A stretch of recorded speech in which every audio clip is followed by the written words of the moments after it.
ASMR, histoire, une disparition troublante racontée en chuchotement. Bonsoir. Installe-toi confortablement. Ce soir, je vais te raconter une histoire mystérieuse en lecture chuchotée.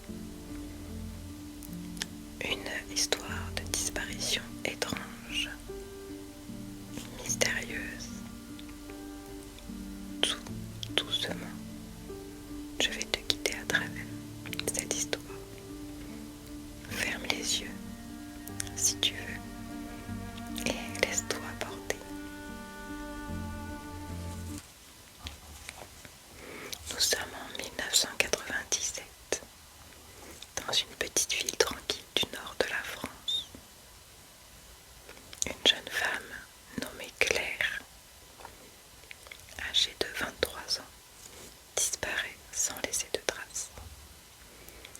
Elle avait passé la soirée chez une amie, puis est partie à pied aux alentours de 22 heures.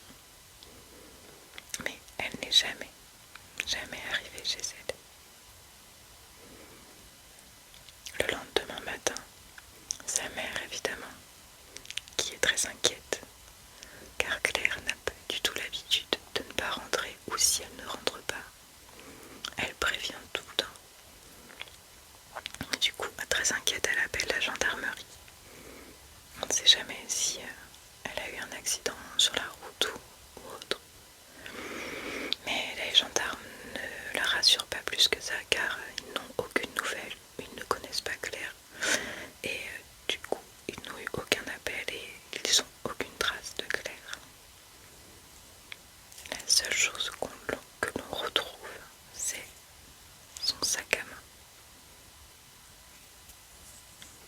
posé près d'un arrêt de bus, à quelques rues de là.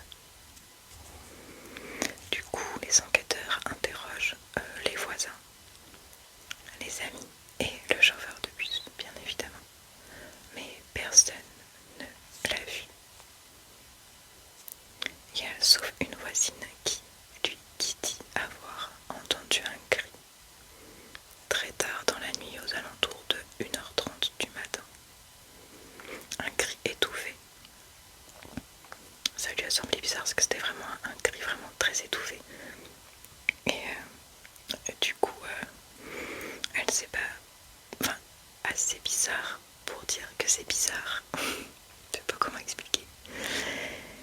Mais en même temps, pas assez bizarre pour qu'elle se recouche et qu'elle se dise que c'était peut-être un animal ou quelque chose comme ça.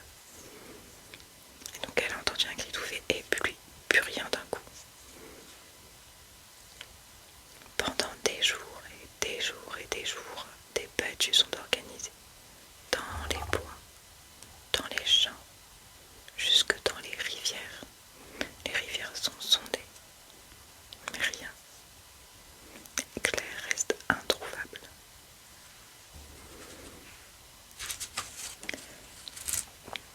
Ce n'est que 3 ans plus tard qu'un promeneur découvre par hasard, en se promenant en fait,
joli